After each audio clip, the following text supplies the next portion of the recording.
And the crazy thing is this: most people would never look at the ordinary and think it's powerful, because we've been trained to think that if something isn't visible, if it isn't celebrated, if nobody's there to applaud it, then it probably doesn't matter that much. And doing things for recognition, that creates an exhaustion in us. It's the exhaustion of wondering if my life is making any difference at all. It's when you've been faithful privately and nobody sees it. When you keep showing up and you keep serving and you keep praying and you keep helping and you keep carrying things and you keep pouring into people. And after a while of doing this with seemingly little to no acknowledgement, something starts happening in us.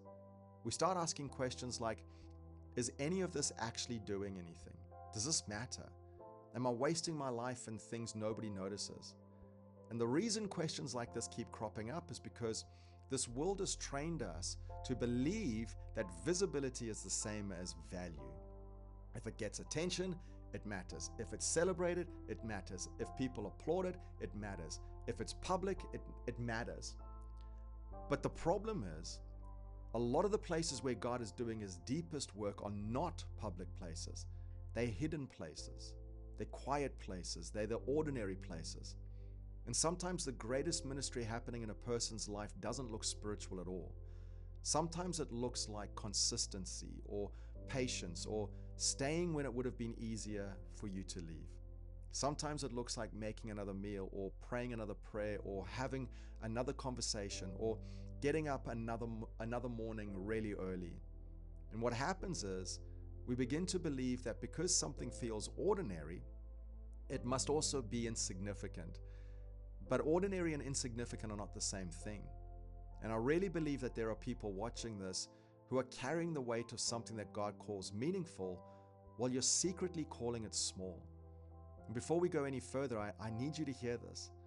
Just because something goes unnoticed by people doesn't mean that it goes unseen by God. And there are things that God values that we overlook every single day. And I think one of the deepest struggles that people carry is the struggle of feeling invisible while trying to remain faithful and fruitful. And that's the tension. Can I keep giving myself to something when there's no immediate evidence that it matters? And that's the real fight. Because we can endure hard things when we can see the purpose in it, and we can carry the weight when we can see the fruit from it. But when something feels invisible, when it feels unnoticed, when it feels repetitive, that's when our soul starts getting tired. And that's because invisibility has a way of making us question our significance. And this is happening everywhere. People serving in homes, in families, people caring for aging parents and loving difficult people and trying to hold marriages together, praying for children who still haven't changed, showing up week after week, trying to do what's right while quietly wondering if anything is actually moving in any positive direction. And if we're not careful, we'll start dragging that same measurement system into our spiritual lives. So now we think something only matters if it's noticed. It only matters if it grows fast, and it only matters if somebody validates it, and it only matters if there's immediate evidence. But the kingdom of God has never operated that way. God is not obsessed with who's impressive. God is looking for who's fruitful and faithful. And those are not always the same thing, because there are impressive things being done by impressive people that God is nowhere near. And there are things nobody will ever applaud that God deeply values. And I think one of the enemy's greatest strategies against faithful people is to slowly convince us that what you do doesn't matter. And he'll say things like, this isn't doing anything. You're wasting your time. Nothing is changing. So stop. And once we believe that, once we start to listen to that, we'll stop seeing significance in the places that we're standing.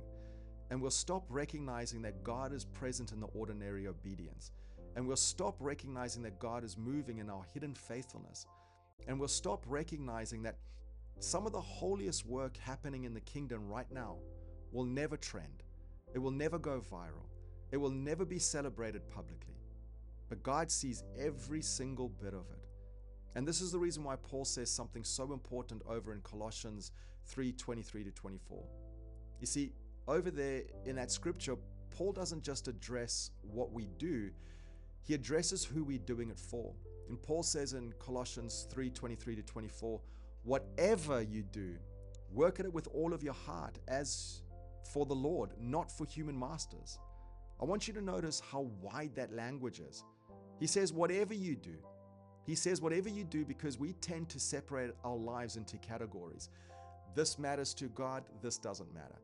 This is ministry, this is ordinary life. But Paul removes that separation. And he says, when something is offered to the Lord, even ordinary things become sacred. And that realization will shift something inside of you. Because now the value of what you're doing is no longer determined by whether people recognize it or not. The value now comes from who it's being offered to.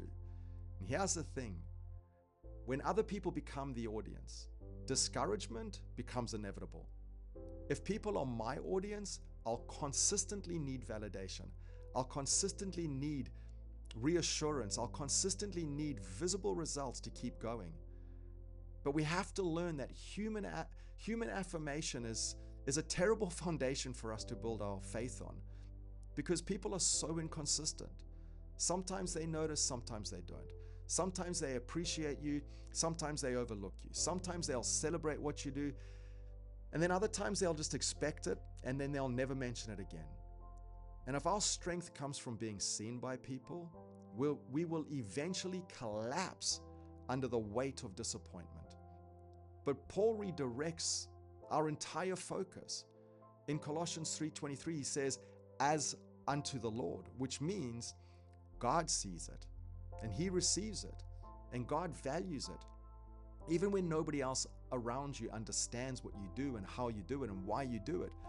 And I think that this is important because we can reduce our lives down to tasks and responsibilities and survival and getting through another week, but God sees it differently.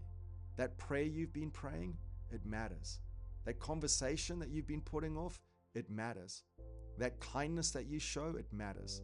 The restraint you keep exercising matters. The forgiveness that you keep giving matters. Your consistency matters. But here's the thing. The dangerous thing about repetitive faithfulness is that repetition can make faithfulness feel common. So we can stand inside something holy and it starts to feel normal to us. And we stop recognizing the weight of what we've been carrying because we've been carrying it every day for so long. But let me say this. Familiar doesn't mean unimportant.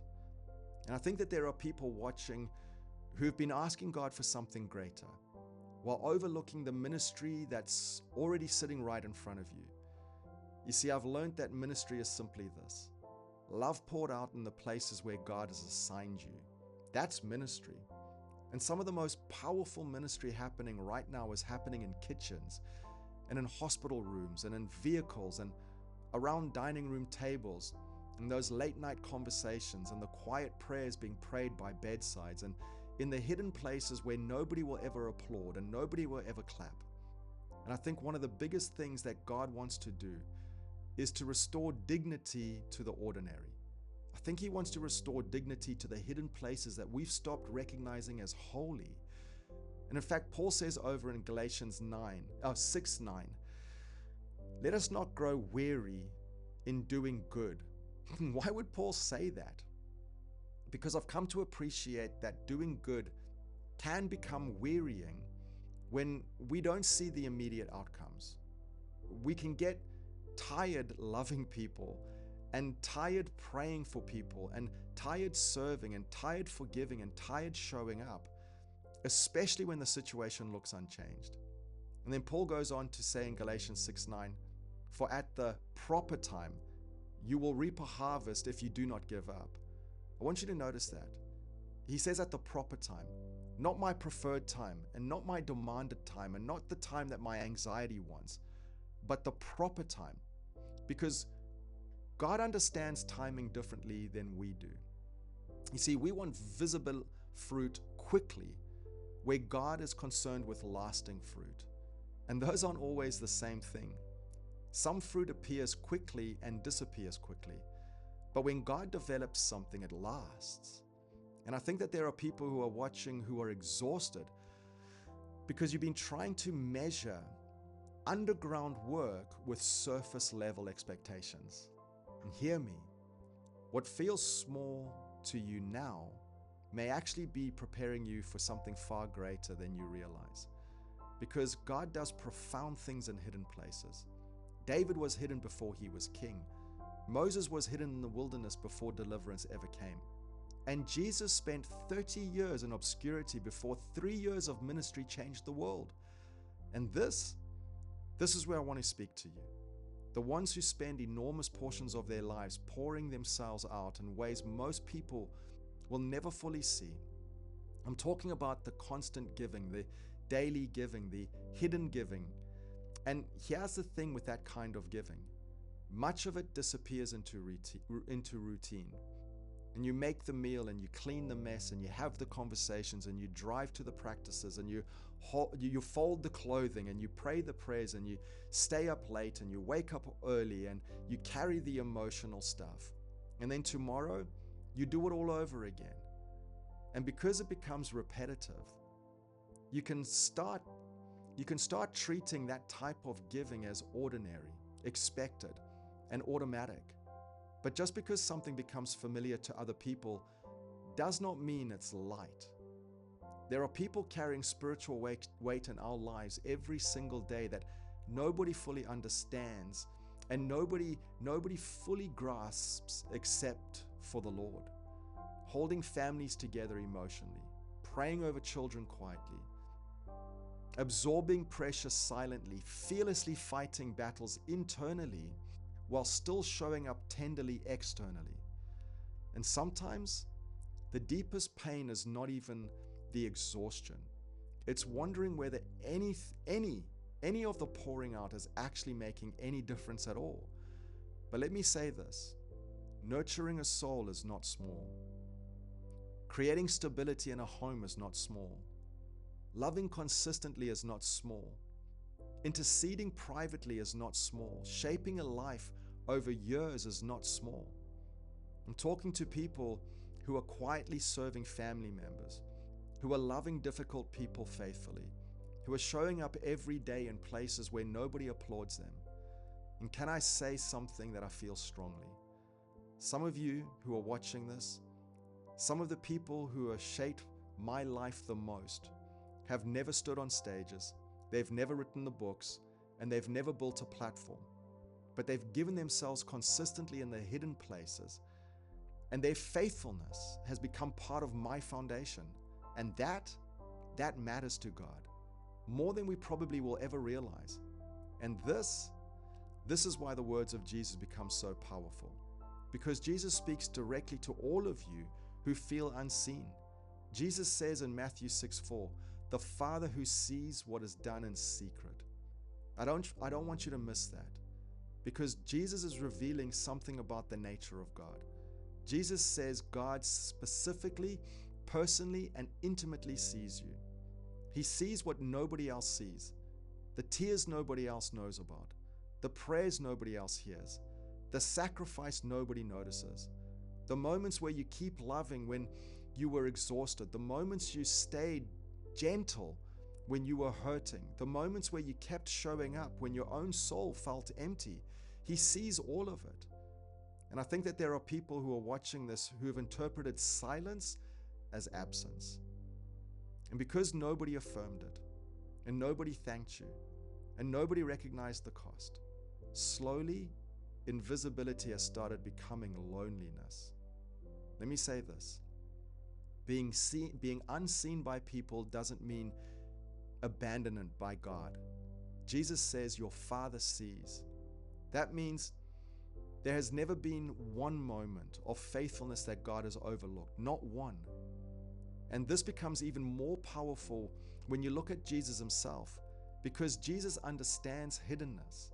We celebrate 3 years of ministry, but Jesus lived for 30 years in obscurity, 30 years. Most of his early life was not public ministry. No crowds, no miracles recorded, no sermons recorded, no recognition. It was ordinary. It was an ordinary life, a hidden life. And then even at the cross, The greatest act of salvation in human history didn't look impressive. To the onlookers, it looked weak. It looked like loss. It looked like rejection. It looked like silence. People walked past the cross assuming nothing significant was happening there. And I think this matters because some of you are standing in places right now that do not look significant externally. And you've been tempted to believe that because it doesn't look powerful, then God's not working there. But the cross forever destroys the idea that visible glory is the only place that God moves. And this is what Jesus frees us from. He frees us from the exhausting need to consistently be seen by people in order to believe that our lives matter. Because once you know the Father sees, we stop living for constant human validation. And when affirmation is no longer your source, then faithfulness becomes worship and obedience becomes sacred, and ordinary moments become places where love is offered back to God. But this sounds awesome when we are in a good place and a good space and everything's going well. But then when Monday rolls around and that familiar fatigue and disappointment shows up, and we eventually reach the point where we have to decide, how do I continue being faithful when I don't feel seen? We need to know what to do. So here's 3 things really quick that I've learned to do to help me make this shift. The first is this: you have to continually shift your audience. Here's the thing: our hearts naturally drift towards performing for people. We all do it. We want affirmation, and we want appreciation, and we want acknowledgement, and we want to know and we want to know that what we do matters, and none of those things are wrong, but they become dangerous when they become the thing sustaining us. So if our emotional stability depends on people's recognition, then our peace will constantly rise and fall with people's responses, which means there are moments where you have to bring your heart back before the Lord and say, Jesus, this is for you.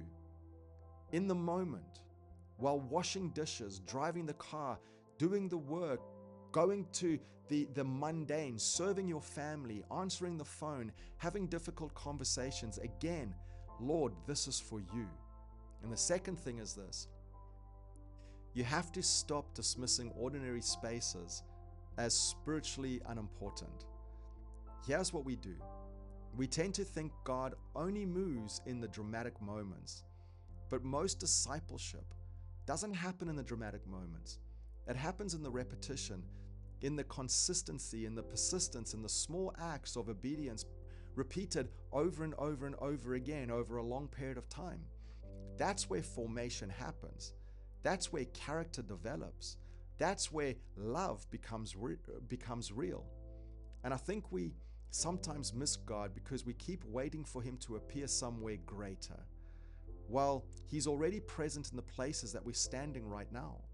You see, Moses encountered God doing ordinary work.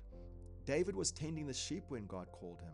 The disciples were in ordinary routines when God said to them, "Follow me," which means God has always stepped into the ordinary places every single day. And the last thing is this: you cannot measure results too early, because this is where we become discouraged. We want immediate evidence in our faithfulness, and we want immediate evidence that our faithfulness is working. But some things only reveal their fruit over time. Some prayers take years, some seeds take many seasons, some conversations take ages. And if we demand immediate results from everything, we'll quit in the middle of the process, and we'll walk away from the things that God is still doing under the surface. And I think this is where the Lord is trying to free some people today. There are people watching this who are carrying disappointment and weariness. And somewhere along the way, the enemy has started whispering, "This doesn't matter." And maybe you never said it out loud, but internally something started shrinking. The joy has started shrinking. The expectancy has started shrinking.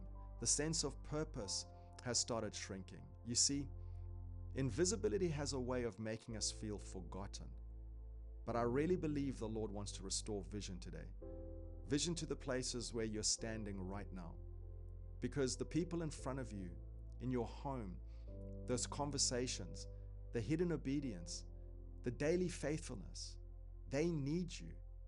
And I think Jesus is reminding people, I was there the whole time. I was in the ordinary. I was in the hidden places. I was in the unseen moments. I saw every prayer. I saw every sacrifice. I saw every act of love. Hear me. Nothing offered to Jesus is wasted. Nothing. He sees all of it. And I think some people need to be healed today. You see, healing from the need to consistently be recognized in order to believe that your life matters. Healing from always needing affirmation, always needing visible evidence, always needing applause to keep going. And Jesus wants to free you from your identity being rooted in human recognition. He wants to make it so your peace is no longer controlled by who notices you. And I especially feel this for people who have carried others for many years. People who have poured themselves out privately, who've prayed privately, who have loved faithfully in hidden places. I think the Lord wants to remind you today, He's not overlooked one moment of it, not one. And I want to say this carefully because I think it's important. Don't despise the ordinary places where God has assigned you. Some of the best work is happening in places nobody else sees. And one day, I really believe that we're going to discover that many of the things that the world calls small were actually enormous in the eyes of God. So I'd encourage you to keep going back to Him and to keep showing up and to keep doing what you've been doing, because it will make a difference.